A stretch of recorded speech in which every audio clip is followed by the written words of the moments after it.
That one lined and snagged at second. Soretti's throw to first. In time. Double play, North Carolina. Some jams, though. Hitters counts. Wow. Sabato blasts that one. That is a no-doubter. He hits it a mile, and just like that, we're tied at 2. That one launched by Hesterly. Back to the track, to the wall, and it's out of here. Jackson Hesterly has a knack for coming through in pinch hit situations. He sends it over the wall and drives in 2 with the home run. And Weiler sends it into the gap on a line. One hop to the wall. 1 run will score. Here comes a second. And it's a bases clearing double. 3 runs across for North Carolina. They lead it 7-4 now. Back with you for the bottom of the 8th inning on the ACC Network Extra. North Carolina and Duke all knotted up at 7 runs apiece. And the Tar Heels with the top of the order coming up in Dylan Harris, Michael Bush, and Ike Freeman. This is where a little bit of a run started with those 2, 3, 4 batters in the last inning, allowing them to score 2 and answer to tie it up. Thomas Gerard remains on the bump for Duke, sends in a first pitch missing for ball 1 to Dylan Harris. But Gerard just was able to get out of a second and third nobody out situation with some really good quality stuff. Wow, that one got away from Gerard. Got to be careful leaving it high like that. Dylan Harris already with a solo shot on a pitch not quite that high, but it might not have even been in the strike zone. I always like a pitcher that'll hit the bull once in a while. Keeps the hitter guessing. Fires one down low and off the mark again, 3-0. Certainly don't want to lead off the inning with a walk to Dylan Harris. You know Dylan Harris can run a little bit. And putting any runner on base right now is dangerous in a 7-7 ball game. Gerard reaches back, finds the zone with that one. Harris disagrees politely. Yeah, you can see Dylan Harris's reaction right there, and he didn't even need to have that reaction because the crowd pretty much they did it for him. The 3-1 is above the zone, and ball 4 to Harris. A leadoff walk for North Carolina, their leadoff batter, no less. And now you get to face Michael Bush. Came through with a leadoff single in the 7th, which really set the tone after Duke had scored 6 runs in the top of that inning. That's a great point. When he got that base hit, that really stirred the fire a little bit in the Carolina dugout, and then good things started to happen. Watches the first pitch for strike 1. That so far in this series is Michael Bush's only hit. As Harris takes his lead off of first.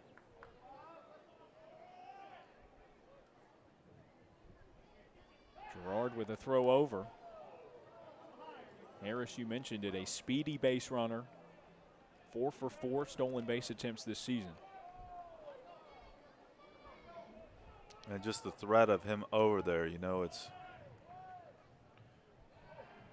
holding Gerard's attention, making him have a split attention with Michael Bush and with Harris. It just makes the job that much harder as a pitcher. Gerard set the 0-1 to Michael Bush. This time he goes to the plate. That one pulled by Bush, but foul. Turned on it very quickly. Well, that's the other part that you have to consider is Gerard throws mainly that hard breaking ball. Well, if you get any hard breaking ball in the dirt and Dylan Harris is at first base, you got to imagine he's on second. So you have to be that much more careful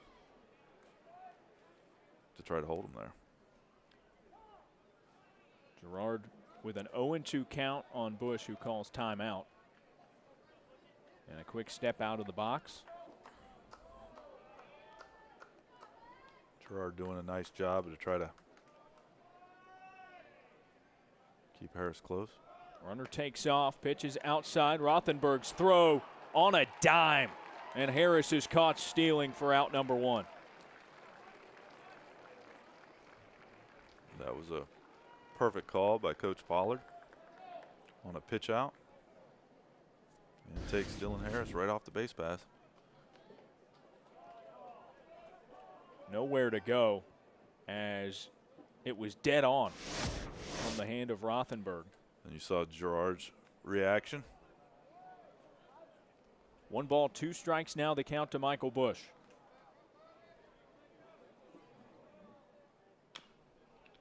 Cut and fouled away.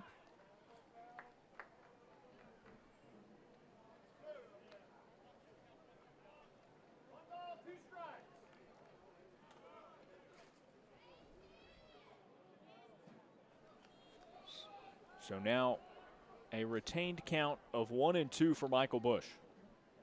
1 away, empty base paths now following the leadoff walk to Dylan Harris after he got caught stealing. Bush has to skip out of the way of that. What a big play that is, too. Dylan Harris, if he's still at first base, and you got Michael Bush, who's such a good gap home run type hitter. Just really get behind the 8 ball now. You get that out, you give Gerard a chance to throw as many balls in the dirt as he wants to. Try to get that swing and miss. A full count now to Michael Bush as he lays off of that one. A 91-mile-per-hour fastball from Thomas Gerard.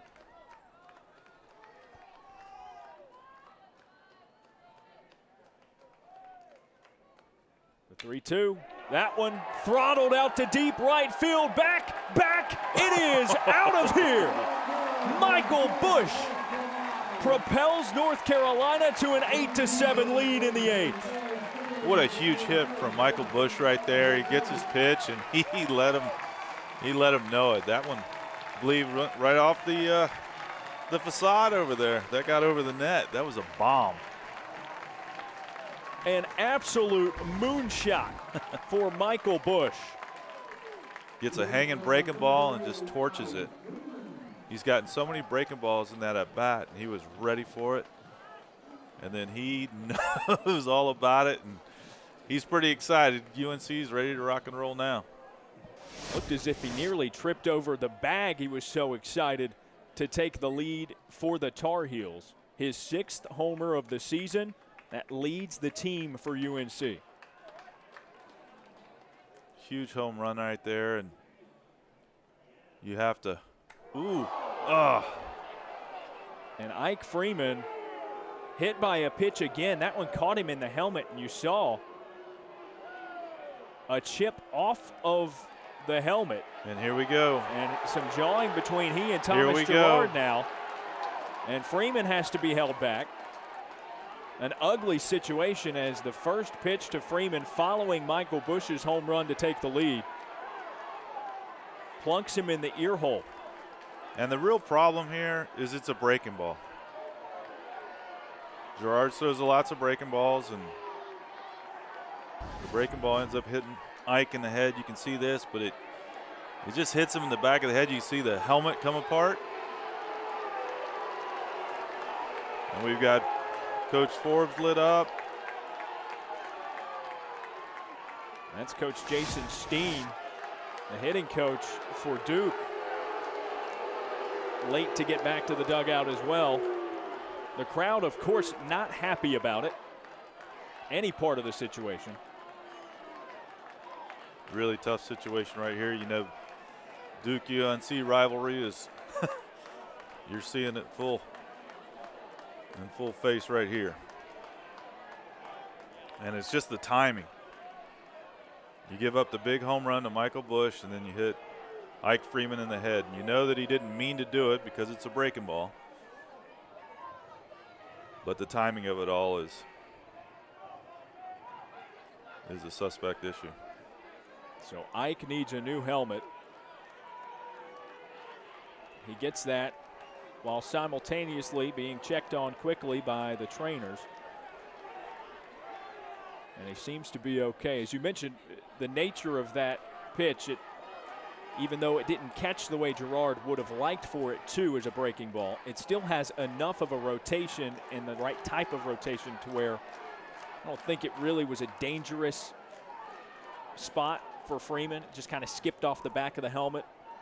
Well, if you're trying to hit somebody and you're trying to do damage, you're going to do it with a fastball. You're not going to do it with a breaking ball.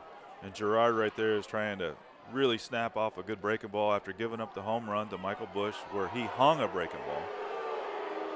You know that he wasn't trying to do that. And now both benches have received a warning. Chris Pollard wants further explanation.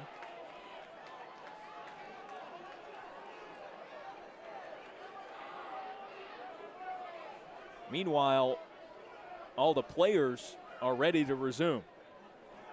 Yeah, and a good job by the umpiring staff to get this settled down.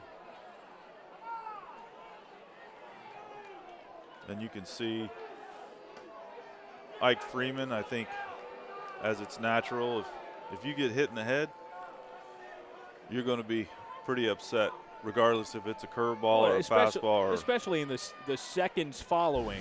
I mean, that's an emotional moment. Well, and look right here. It smokes him right in the back of the head. And always as a hitter, after a big home run like that happens, you don't know. There's something in the it's hard for me to say back of your mind, but in that situation, you wonder if you're going to get hit. You can see in Ike's eyes right now. I mean, he's hot. All the wrestler in that family was coming out in one little bit right there. And we should clarify, I don't know how much was seen on camera here. Ike did get checked out by the trainers just as a precautionary measure. He does seem to be okay.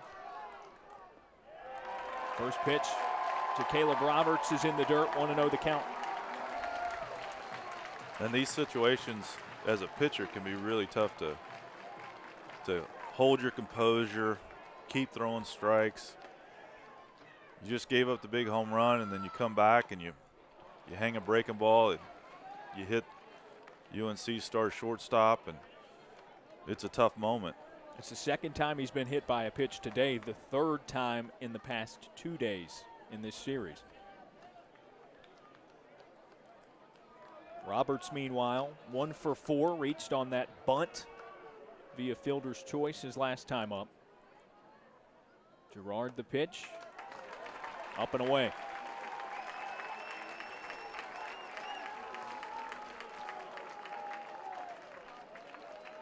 And Girard just hasn't had that snap on his breaking ball that he had right when he came in the game. Comes set, the 2-1. Taken by Roberts. 3 balls, 1 strike, the count.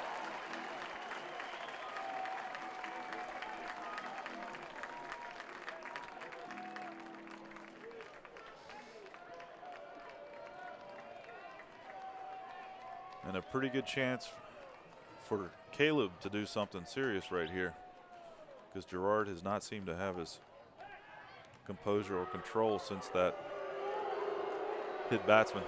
Throws back to Ike Freeman at first and receives a chorus of boos from Tar Heel fans.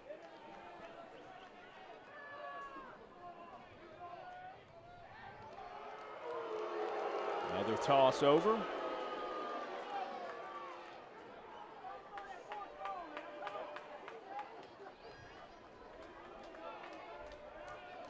The count. The pitch to Roberts. Freeman takes off. Contact made, but foul. So now a full count to Caleb Roberts with a runner on first base and 1 out here in the bottom of the 8th inning. 8-7 North Carolina's lead.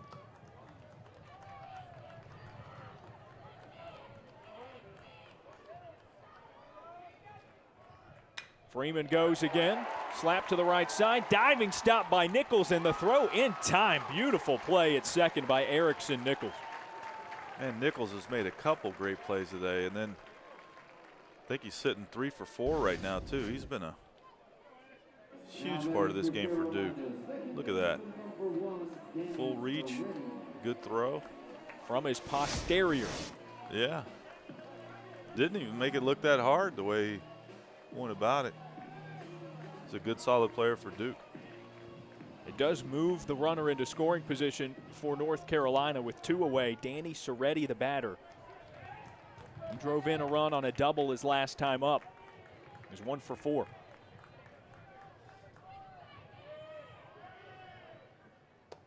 No swing at first. And it misses on top of the strike zone, 1-0. Big out right there for Gerard. Probably a good bit rattled with the situation going on and getting that out to where he can regain his composure a little bit and try to get this third out. Gerard to the plate, swung on, sent skyward into center. Taylor underneath it for Duke, and colliding with Gallagher, but squeezing it for the catch for the third out. A 1-run lead for North Carolina. Michael Bush, the solo shot, an absolute bomb to make it 8-7. North Carolina ahead as we move into the top of the 9th.